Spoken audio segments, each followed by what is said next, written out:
Welcome to the deep dive. Today, we're tackling something pretty fundamental for almost every worker in the U.S., Social Security. Hmm. You're here because, well, you want the essentials, right? What it is, how it works, what you get out of it, but without getting lost in, tons of government jargon. Right. We've been looking through Chapter 12 from our sources to pull out the key stuff. Exactly. So, our mission, if you will, is to unpack the really vital bits of Social Security, make it make sense. Okay, let's get into it. Yeah, and it's interesting. What most people just call Social Security is actually officially known as Old Age, Survivor, and Disability Insurance, OASDI. OASDF, Now, it right. started back in 35 with the Social Security Act. It was really just focused on old age, Hmm. helping older folks facing poverty, especially after the Great Depression, Right, at a tough time. a really tough time. The survivor and disability parts, they came along later. It sort of reflected this growing understanding that people face economic risks throughout their lives, not just in old age. Makes sense. So it evolved beyond just retirement.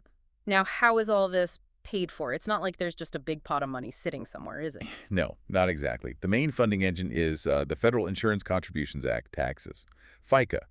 You see it on your pay stub. FICA. Yeah. Currently, employees pay 7.65%, and their employers match that, another 7.65%. So 15.3% total. And if you're self-employed. Then you're on the hook for the whole 15.3% Yeah. yourself. Oof. Yeah. Yeah. And there's a cap, a maximum amount of income that's subject to the Social Security part of the tax each year. It changes, it's indexed. Yeah. But importantly, the Medicare part of tax, that doesn't have a cap.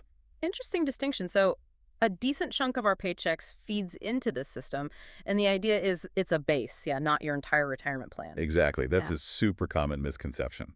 Social Security is meant to be a basic protection, a floor. Think back to the Depression origins. It was about stopping widespread hardship. If you lost your job, became disabled, got old, or the main breadwinner died, it's there to supplement your savings, your own insurance, pensions, whatever, not replace it all. Got it. So foundation, not the whole house. Okay, we've got the what and the why. Let's dig into the money side a bit more. We pay in. Mhm. But what about getting benefits out? Do you get taxed on those too? Yeah, that's a key piece. Yes, part of your Social Security benefits can be taxed by the federal government. It depends on your income. Okay, how does that work? Well, if you file taxes as an individual and your adjusted gross income, your AGI, goes over $25,000, some benefits might be taxable. And for couple. For joint filers, that threshold is $32,000. But there's a bit of good news. At least 15% of your benefits are always tax-free, no matter your income. Okay, so not all of it is potentially taxed. Good to know. Now, how do they actually figure out how much someone gets? Can't be the same for everyone. No, absolutely not. It's tied directly to your earnings history, your whole working life, really. How so? They calculate what's called your average indexed monthly earnings, or AING. Name. It sounds complicated, but basically, they take your past earnings and adjust them. Account for how average wages have changed over time.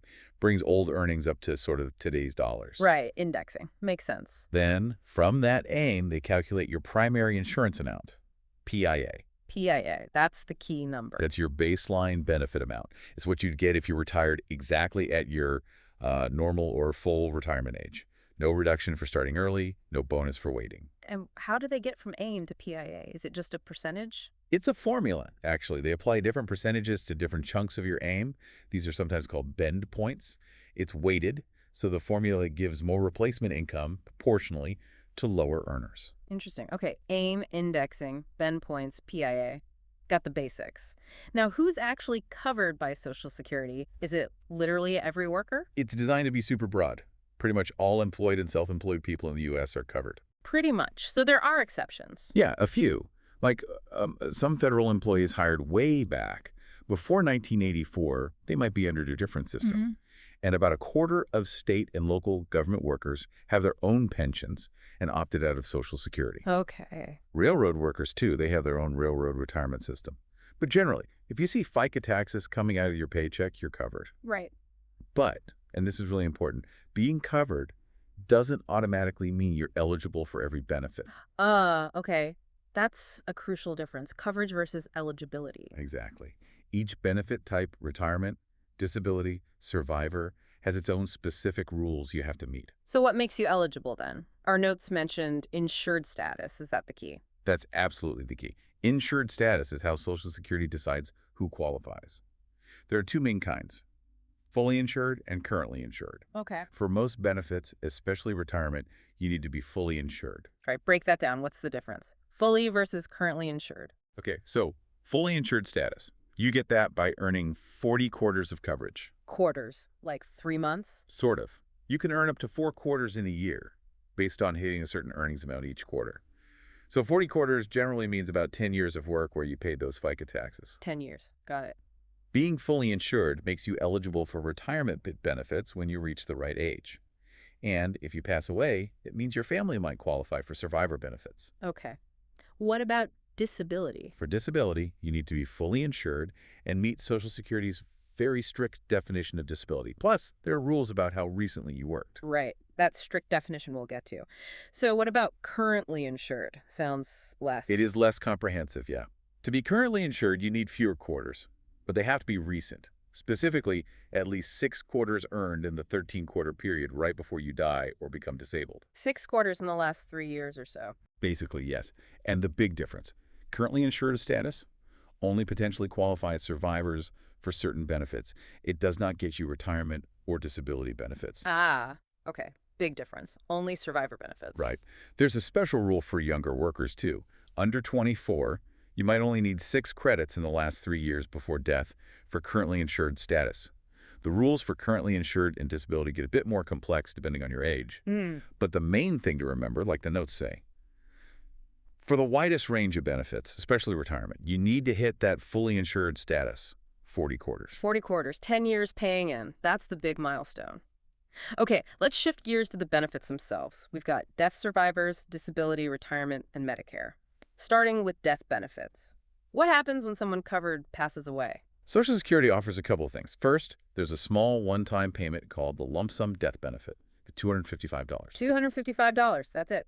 That's it. It goes to an eligible surviving spouse or sometimes dependent children. And yeah, that amount, $255, it hasn't changed in like over 60 years. Wow. Okay, so that's not covering much these days. What else is there for survivors? Well, the much more significant support usually comes from monthly survivor benefits.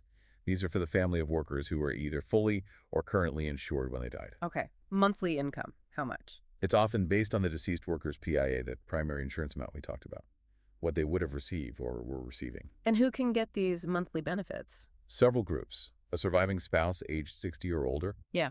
Though the benefit's reduced if they claim before their own full retirement age for survivors. Which is also increasing, right? Like the regular retirement age. Yes, heading towards 67 for those born 1960 or later.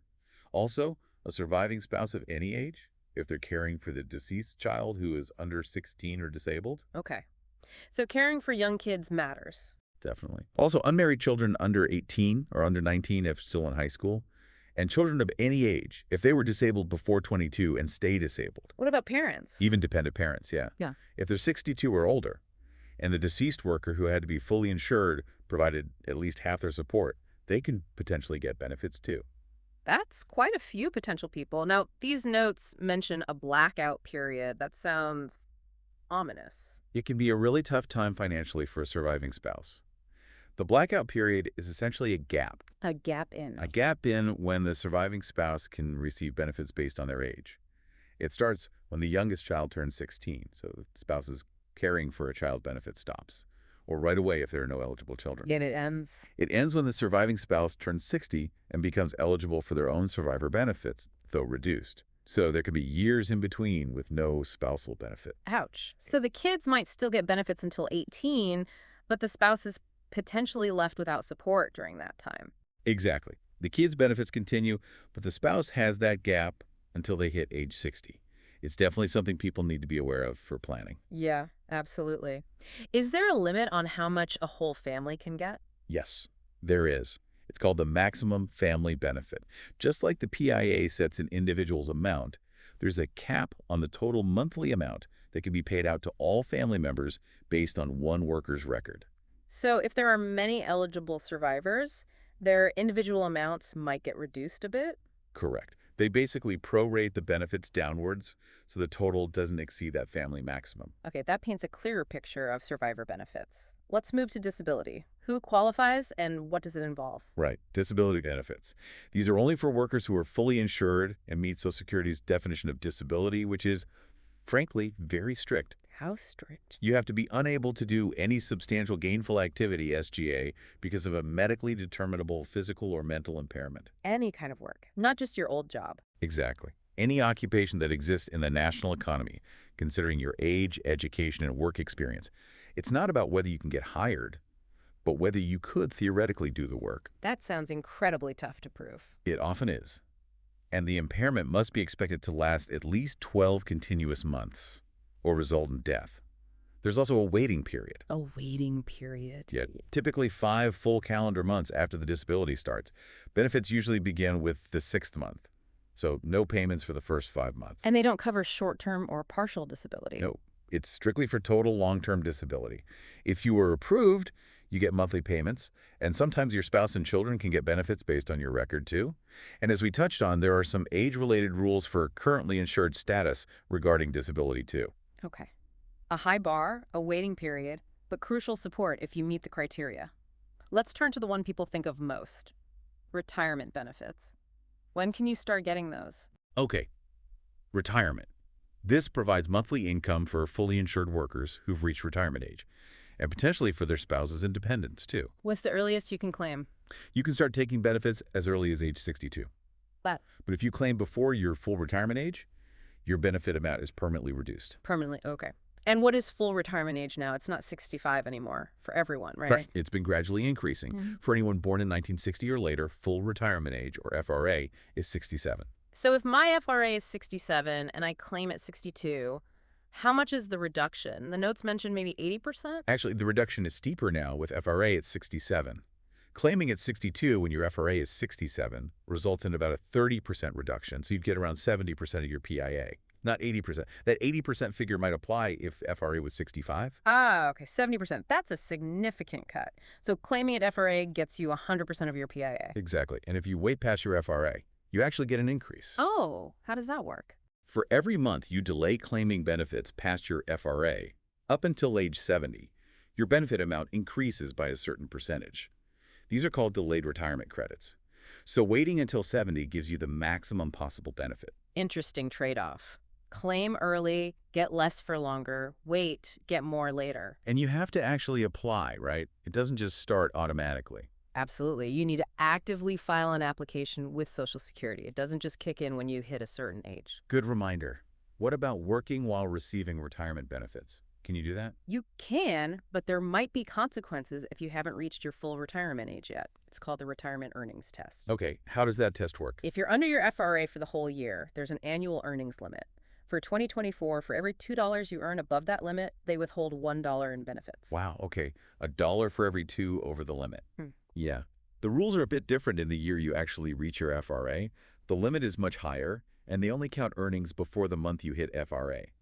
And the reduction is less $1 for every $3 earned over that higher limit. And once you are at full retirement age? Then the earnings limit disappears completely. You can earn as much as you want, and it won't reduce your Social Security benefits at all. Okay, so that's a major milestone too. No more earnings test at FRA. What about this dual benefit liability thing? Ah, right. That happens when someone is eligible for 2 different Social Security retirement type benefits at the same time. Like how? The classic example is someone eligible for their own retirement benefit based on their work record, and also eligible for a survivor benefit based on a deceased spouse's record, or maybe a spousal benefit based on a current spouse's record. So can you get both? Double dip? No, unfortunately not. Okay, Social that's cool. Security won't pay both full amounts. They'll essentially pay you the higher of the 2 benefits you're eligible for. Got it. You get the bigger one, but not both combined. Okay, last big category, Medicare. How does that connect to Social Security? Medicare is the federal health insurance program, Mm-hmm. mainly for people 65 and older, but also for some younger people with disabilities. Hmm. It started in 1965. And it's linked to Social Security funding, eligibility. Both, really. It was part of the broader OASDHI system, and it's also funded largely by those FICA payroll taxes we talked about, specifically the Medicare part, Right. AHI. Okay. And eligibility is closely tied. Generally, if you're eligible for Social Security retirement benefits, you're automatically eligible for Medicare when you turn 65. What if you're not eligible for Social Security retirement? Can you still get Medicare? Yes, usually. Other people 65 or older can apply, but they might have to pay premiums for parts of it, especially Part A, if they don't have enough work history. And you mentioned younger people, too. Right. If you've been receiving Social Security Disability Insurance, SSDI, benefits for 24 months, you usually become eligible for Medicare, regardless of age. There are also exceptions for people with ALS, Lou Gehrig's disease, or end-stage renal disease, kidney failure. Okay. And Medicare has those different parts, right? A, B. Exactly. Original Medicare is mainly Part A and Part B. What's Part A? Part A is hospital insurance. It helps cover things like inpatient hospital stays, skilled nursing facility care after a hospital stay, hospice care, some home health care. Do you pay for Part A?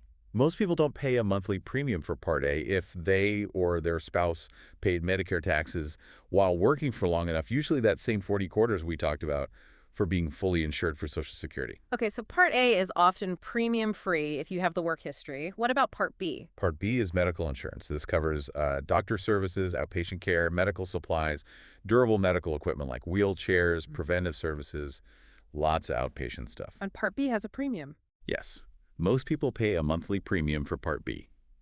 The amount can change each year and might be higher depending on your income. If you're receiving Social Security benefits, they usually just deduct the Part B premium right from your monthly payment. Ah, okay. So they're very connected systems. Yeah. Funding, eligibility, even how premiums are paid. Wow, okay. We've definitely covered a lot of ground. If you had to boil it down, what are the absolute must-know takeaways for our listener from all this? Well, first, remember, Social Security is meant as a base, a safety net, not your whole plan. Second, that insured status, fully versus currently insured, is really, really crucial. It dictates what you or your family might be eligible for. 10 years work for fully insured is the big one. That's the big one for retirement and broader benefits, yeah. And third, just know there are different types of benefits: survivor, disability, retirement, and Medicare. They each have their own rules. It's more than just a retirement check. Absolutely. And hearing the details, like that $255 lump sum death benefit, it feels almost like a historical artifact compared to the potential monthly survivor benefits. It really does highlight the shift in focus, doesn't it? Or that blackout period for surviving spouses. That's a complexity many people probably don't realize exists until, well, they're in it. Yeah, definitely counterintuitive aspects. Those nuances show why understanding more than just the basics is so important for planning. Well, we really hope this deep dive gave you, our listener, that solid foundation, the core knowledge you need about Social Security without hopefully making your head spin too much. Yeah, that was the goal. Yeah. And thinking about it all, it makes you wonder, doesn't it? This whole system relies on today's workers paying for today's beneficiaries. The pay now, get benefits later model. Exactly. How does that hold up long term? With people living longer, birth rates changing, what are the implications for the funding, the eligibility rules we just talked about? How does Social Security adapt to keep working for generations to come? That's definitely something to chew on. A big question about the future, built right on top of the rules we've just unpacked. Food for thought.